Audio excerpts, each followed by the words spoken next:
Friends, welcome back to the English time. കഴിഞ്ഞ ക്ലാസ്സിൽ നമ്മൾ മലാലയുടെ പ്രസംഗമാണ് പഠിച്ചത്. ഇനി ആ പാഠത്തിലെ ആക്ടിവിറ്റി നമുക്ക് നോക്കാം. Page number 65, activity 1. Each sentence given below is followed by 3 statement. One of them is directly related to the sentence. Put a tick mark against the appropriate statement. ഇവിടെ ഓരോ സെൻറ്റൻസിനും താഴെ 3 സ്റ്റേറ്റ്മെൻറ്റുകൾ നൽകിയിട്ടുണ്ട്. ഒരു സെൻറ്റൻസ്, അതിന് താഴെ 3 സ്റ്റേറ്റ്മെൻറ്റുകൾ. അതിൽ ഒന്ന് സെൻറ്റൻസുമായിട്ട് ബന്ധപ്പെട്ട് കിടക്കുന്നതാണ്. അങ്ങനെ ബന്ധപ്പെട്ട് കിടക്കുന്ന ഏറ്റവും അപ്രോപ്രിയേറ്റ് ആയിട്ടുള്ള സ്റ്റേറ്റ്മെൻറ്റിന് നിങ്ങൾ അതിന് നേരെ ടിക്ക് മാർക്ക് രേഖപ്പെടുത്താൻ വേണ്ടിയിട്ടാണ്. അപ്പോൾ സെൻറ്റൻസ് എന്താണ്? ഒന്നാമത്തെ sentence, Malala day is the day of. Malala day എന്ന് പറയുന്നത് മലാല ഹെർസെൽഫ്, മലാലയുടെ സ്വന്തം ദിവസമാണ്. അതല്ല യുണൈറ്റഡ് നേഷൻ ഓർഗനൈസേഷൻ, UN ദിവസമാണോ? അതല്ല. സി ആണോ? Every woman, every boy, every girl who have raised there voice for their rights. ഏതാണ് എന്നുള്ളതിന് നേരെ ടിക്ക് മാർക്ക് രേഖപ്പെടുത്താനാണ് ഒന്നാമത്തെ ചോദ്യം. അതിൽ 2, according to Malala one of our powerful weapon is. മലാലയുടെ അഭിപ്രായത്തിൽ one of our powerful weapon is, നമ്മുടെ ഏറ്റവും പവർഫുള്ളായിട്ടുള്ള ആയുധങ്ങളിലൊന്ന് എന്താണ്? The sword, the pen, the gun. ഏതാണ് എന്നുള്ളത് രേഖപ്പെടുത്തുക. ഇതിൽ ഏറ്റവും അപ്രോപ്രിയേറ്റ് ആയിട്ടുള്ളതാണ് കേട്ടോ രേഖപ്പെടുത്തേണ്ടത്. എല്ലതും ചിലപ്പോൾ ഉത്തരമായിരിക്കും, പക്ഷെ ഏറ്റവും യോജിച്ചതാണ് സെലക്ട് ചെയ്യേണ്ടത്. 3, Malala is focusing on women's rights and girls education. സ്ത്രീകളുടെ അവകാശങ്ങളും പെൺകുട്ടികളുടെ പഠനത്തിലുമാണ് മലാല കൂടുതൽ ഫോക്കസ് ചെയ്തിരുന്നത്. അതിൻ്റെ കാരണം എന്താണ്? They are suffering the most. അവരാണ് കൂടുതൽ സഫർ ചെയ്യുന്നത്. They are very powerful. അവർ നല്ല പവർഫുള്ളാണ്. അതുകൊണ്ടാണോ? They are the major group in the society. സമൂഹത്തിൽ ഏറ്റവും കൂടുതലുള്ള വിഭാഗം സ്ത്രീകളാണ്. അതുകൊണ്ടാണോ? എന്താണ് എന്നുള്ളത് നിങ്ങൾ ടിക്ക് മാർക്ക് രേഖപ്പെടുത്തുക. Malala speaks for herself. Malala പ്രസംഗിക്കുന്നത് അവൾക്ക് വേണ്ടിയാണ്, സംസാരിക്കുന്നത് അവൾക്ക് വേണ്ടിയാണ്. Not for herself but for all boys and girls. അതാണോ? ഫോർ ഹെർ കൺട്രി, അവളുടെ രാജ്യത്തിനാണോ? ഏതാണ് എന്നുള്ളത് നിങ്ങൾ സെലക്ട് ചെയ്യുക. ഇനി ആക്ടിവിറ്റി 2. ഇവിടെ നിങ്ങൾക്ക് ഒരു കുട്ടി ബലൂണ് പിടിച്ചിരിക്കുന്നൊരു ഇമേജ് കാണാം അല്ലേ? ആ ബലൂണിൽ കുറേ വായിക്കാനുണ്ട്. ഒന്നാമത്തത് മണ്ടേല, നെൽസൺ മണ്ടേലയുടെ വാക്കാണ്. Education is the most powerful weapon which you can use to change the world. അർത്ഥം പറയേണ്ട ആവശ്യമില്ലല്ലോ. Okay, education is the most powerful weapon. Weapon എന്ന് പറഞ്ഞാൽ ആയുധമാണ്. Which you can use to change the world. ലോകത്തെ മാറ്റിമറിക്കാൻ വേണ്ടി ഉപയോഗിക്കാൻ കഴിയും.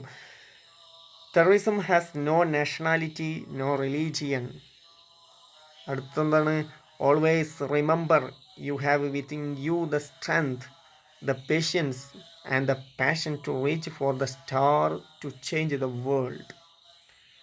ലോകത്തെ മാറ്റിമറിക്കാനുള്ള, അല്ലെങ്കിൽ അതിൻ്റെ അത്യുന്നതങ്ങളിലെത്താനുള്ള നമ്മുടെ ക്ഷമയും ശക്തിയും പാഷനും ഒക്കെ നമുക്ക് നമ്മുടെ ഉള്ളിൽ തന്നെയുണ്ട്. Okay, next, men are from earth, women are from earth, deal with it. George Carlin പറഞ്ഞാണ്. അപ്പോൾ ഇവിടെ 4 കോഡ്സുകളാണ് ഇവിടെ നൽകിയിരിക്കുന്നത്. ആ കോഡ്സുകൾ നമ്മൾ വായിച്ചിട്ട് now reads words in the circle given below. ഇവിടെ താഴെ കുറച്ച് സർക്കിളുകൾ കൊടുത്തിട്ടുണ്ട്, അതിലുള്ളത് വായിക്കാൻ പറയുന്നു. എന്നിട്ട് try to pick out the quotes which carry similar idea to that of Malala's words. മലാലയുടെ വാക്കുകളോട് ബന്ധപ്പെട്ട് കിടക്കുന്ന സിമിലിയർ ആയിട്ടുള്ള ഐഡിയകൾ അത് കണ്ടെത്തിയിട്ട് ഫ്രം ദ ബലൂൺസ്, ബലൂണിൽ നിന്നുള്ള ഐഡിയകൾ കണ്ടെത്തിയിട്ട് write the name of the person who has made the corresponding quotes in the box given.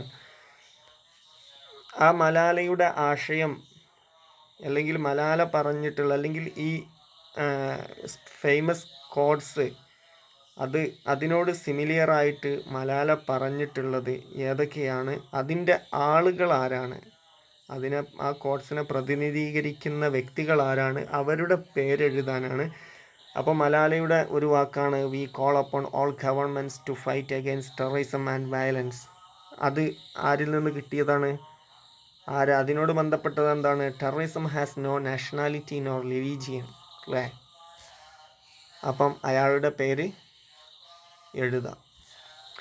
ഇനി അടുത്തത് we want schools and education for every child bright future. അതാരതാണ്?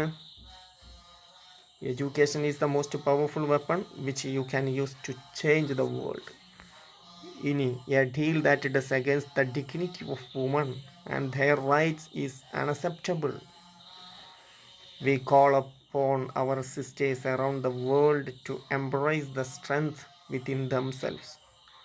Okay, അപ്പോൾ അതിൻ്റെ ആളുകളെ പേര് അടിയിലുള്ള ആ കള്ളിയിൽ എഴുതാനാണ് ചോദ്യം. ഇനി ആക്ടിവിറ്റി 3 വളരെ എളുപ്പമുള്ളൊരു ആക്ടിവിറ്റിയാണ്. നമ്മൾ ചെറുപ്പത്തിലേ ചെയ്യുന്ന ഒരു രീതിയാണ്, ഒരു കളിയാണിത്. എന്താണ് activity? Look at the picture given below. How can you reach Malala? You can reach Malala only if you go through the correct statements from her speech. Find your way. അപ്പോൾ ഇവിടെ ആരൊക്കെയുണ്ട്? ഒരു വഴിയുണ്ട്, സ്റ്റാർട്ട് എന്ന് പറയുന്ന ഒരു സ്ഥലം, അല്ലേ? സ്റ്റാർട്ടിൻ്റെ സ്ഥലം കണ്ടില്ല നിങ്ങൾ? ഇവിടെയാണ് നമുക്ക് സ്റ്റാർട്ട് ചെയ്യേണ്ടത്. ഇവിടെ നിന്ന് അങ്ങ് തുടങ്ങിയിട്ട് നമുക്ക് മലാലയുടെ അടുത്തെത്തണം, ഇവിടെ എത്തണം. അതിന് നമ്മൾ ഏതിലൂടെ സഞ്ചരിക്കണമെന്നാണ് പറഞ്ഞത്? If you go through the correct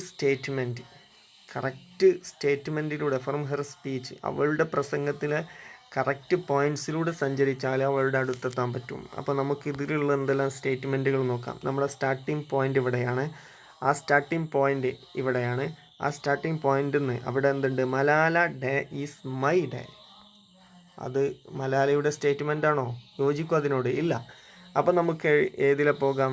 V realise the importance of light when we see darkness. അത് നമ്മളതിൽ പറഞ്ഞതാണ്. അങ്ങനെ ആ വഴിയിലൂടെ അങ്ങനെ സഞ്ചരിക്കാം. മലാലയുടെ സ്റ്റേറ്റ്മെൻ്റ് അല്ലാത്തതുണ്ടെങ്കിൽ അങ്ങോട്ട് തിരിയാതിരിക്കുക, സ്റ്റേറ്റ്മെൻറ്റിലൂടെ മാത്രം സഞ്ചരിച്ചാൽ നമുക്ക് ഇവിടെ എത്താൻ കഴിയും. അപ്പോൾ നിങ്ങൾ അവിടെ വരച്ചു കൊടുക്കുക. അതിന് പുറമെ now write down the correct statement that you found on your way to reach Malala. മലാലയിലേക്ക് എത്തിച്ചേരാൻ വേണ്ടി നിങ്ങൾ കണ്ടെത്തിയിട്ടുള്ള ആ സ്റ്റേറ്റ്മെൻറ്റുകൾ അവിടെ എണ്ണം, ഒന്നാമത്തേത് ഏതാണ്, രണ്ടാമത്തേത് ഏതാണ്, മൂന്നാമത്തേത് എവിടെയാണ്, നാലാമത്തേത് ഏതാണ് എന്നുള്ളത് എഴുതാനാണ് അടുത്തത്. ഇനി നെക്സ്റ്റ് എഡിറ്റിംഗ് ആണ്, പാസേജ് എഡിറ്റിംഗ് ആണ്. ഇത് നിങ്ങൾക്ക് എല്ലാ ക്ലാസ്സിലും ചോദിക്കുന്നതാണ്. ഇനി 7ാം ക്ലാസ്സിലും 8ാം ക്ലാസ്സിലും 9ലും 10ലും ഒക്കെ പരീക്ഷയ്ക്ക് ചോദിക്കുന്നൊരു ചോദ്യമാണ്. അപ്പോൾ ഇപ്പോൾ തന്നെ നന്നായി ഇതിൻ്റെ കാര്യങ്ങളൊക്കെ പഠിച്ചു വെക്കുക. Okay, passage editing. Read the passage given below. There are A few error in it. They are underline ചെയ്തിട്ടുണ്ട്. നമ്മൾ തെറ്റുകൾ കണ്ടെത്തൊന്നും വേണ്ട, തെറ്റുകൾ ഏതാ എന്നുള്ളത് അണ്ടർലൈൻ ചെയ്ത് വെച്ചിട്ടുണ്ട്. അവിടെ നമ്മളൊന്ന് തെറ്റ് തിരുത്തിയാൽ മതി. അപ്പോൾ നിങ്ങൾക്ക് കാര്യമായിട്ട് തരിക സ്പെല്ലിംഗ് മിസ്റ്റേക്കുകൾ ഉണ്ടാകും. അതുപോലെ സെൻറ്റൻസിൻ്റെ തുടക്കത്തിൽ വലിയ അക്ഷരം, പേരുകളാണെങ്കിൽ അതിൻ്റെ തുടക്കത്തിൽ വലിയ അക്ഷരം, പിന്നെ കഴിഞ്ഞിട്ടൊരു സെൻറ്റൻസ് കഴിഞ്ഞാൽ ഫുൾ സ്റ്റോപ്പ് ഇട്ടിട്ടുണ്ടോ എന്ന് നോക്കുക. അതുപോലെ ക്വസ്റ്റ്യൻ ആണെങ്കിൽ ക്വസ്റ്റ്യൻ മാർക്ക് ഉണ്ടോ നോക്കുക. ആശ്ചര്യമാണെങ്കിൽ എക്സ്ക്ലമേറ്ററി സെൻറ്റൻസ് ആണെങ്കിൽ ആശ്ചര്യ ചിഹ്നം ഇട്ടിട്ടുണ്ടോ നോക്കുക. പിന്നെ ആരെങ്കിലുമൊക്കെ പറഞ്ഞ കാര്യങ്ങളാണെങ്കിൽ അവിടെ കോട്ടിങ് ഇട്ടിട്ടുണ്ടോ എന്ന് നോക്കുക. അങ്ങനെ അതുമായി ബന്ധപ്പെട്ട കാര്യങ്ങളായിരിക്കും നിങ്ങൾക്കൊക്കെ ചോദിക്കാം. അപ്പോൾ ഓക്കെ, നമുക്ക് നൽകിയിരിക്കുന്ന ഈ പാസേജ് ഒന്ന് വായിച്ചു നോക്കാം. അതിൽ എന്തെല്ലാം തെറ്റുകൾ എന്ന് നമുക്ക് നോക്കാം. Once upon a time there lived a lovely princess with fair skin and blue eyes. She was so fair that she was named Snow White. അപ്പോൾ ഒരിക്കൽ ഒരു നല്ല സുന്ദരിയായ lovely princess with fair skin and blue eyes. അവിടെ princess എന്നുള്ളിടത്ത് തെറ്റുണ്ട് അല്ലേ? അപ്പോൾ അവിടെ നിങ്ങൾ അതിൻ്റെ സ്പെല്ലിംഗ് ഒന്ന് ചെക്ക് ചെയ്യുക. പ്രിൻസസ്. പിന്നെ fair skins and blue eyes. She was so fair that she was named Snow White. നല്ല വെളുത്തത് കൊണ്ട് അവൾക്ക് പേര് വെച്ച എന്തായിരുന്നു? സ്നോ വൈറ്റ് എന്നായിരുന്നു. Her mother dies when Snow White was a baby and her father married again. അപ്പോൾ ഇവിടെ ഉപയോഗിച്ചത് ഹെർ മദർ ഡൈസ്, അവളുടെ അമ്മ മരിക്കുന്നു എന്നാണ് പറഞ്ഞത്. When Snow White was a baby and her father married again. അപ്പോൾ അവിടെ ആ സെൻറ്റൻസിൽ മൊത്തം പാസ്റ്റ് ടെൻസ് ആയിട്ടാണ് ഉപയോഗിച്ചത്, പക്ഷേ ഇവിടെ മാത്രം പ്രസൻറ്റ് ഉപയോഗിച്ചു. ഹെർ മദർ ഡൈസ് എന്ന് പറഞ്ഞു. അവിടെ പാസ്റ്റാണ് ആക്കേണ്ടത്. അപ്പോൾ അവിടെ പാസ്റ്റ് ആക്കുമ്പോൾ എന്താണ് മാറ്റം വരിക എന്നുള്ളത് നോക്കുക. This skin was very pretty but she was very cruel also. നല്ല സുന്ദരിയാണെങ്കിലും ഭയങ്കര ക്രൂവലായിരുന്നു. The wicked stepmother wanted to be the more beautiful lady in the kingdom, and she would often ask her magic mirror, mirror, mirror on the wall, who is the fairest of them all. അപ്പോൾ അവിടെ more beautiful എന്നുള്ളിടത്ത് തെറ്റുണ്ട് അല്ലേ? More beautiful അവിടെ അർത്ഥം എന്താണ്? Step മദറിന് ഏറ്റവും കൂടുതൽ ഭംഗിയുള്ളവളാകണം, ആ രാജ്യത്തെ ഏറ്റവും നല്ല ഭംഗിയുള്ളവളാകണം. മോസ്റ്റ് ബ്യൂട്ടിഫുൾ ആണ് അവിടെ വേണ്ടത്, മോർ ബ്യൂട്ടിഫുൾ അല്ല. ദാക്ക് ശേഷം മോസ്റ്റാണ് ഉപയോഗിക്കുക. അതുപോലെ തന്നെ മോർ ഉപയോഗിക്കുമ്പോൾ നമ്മൾ ഒരാളെ ചൂണ്ടിക്കാണിച്ചിട്ട് അയാളേക്കാൾ ഭംഗിയുള്ളവളാകണം എന്ന് പറയും. ഇപ്പോൾ ഇവിടെ നമ്മൾ സ്നോ വൈറ്റിനേക്കാൾ എന്നാണെങ്കിൽ മോർ ഉപയോഗിക്കാമായിരുന്നു, പക്ഷേ ഇവിടെ അങ്ങനെയല്ല.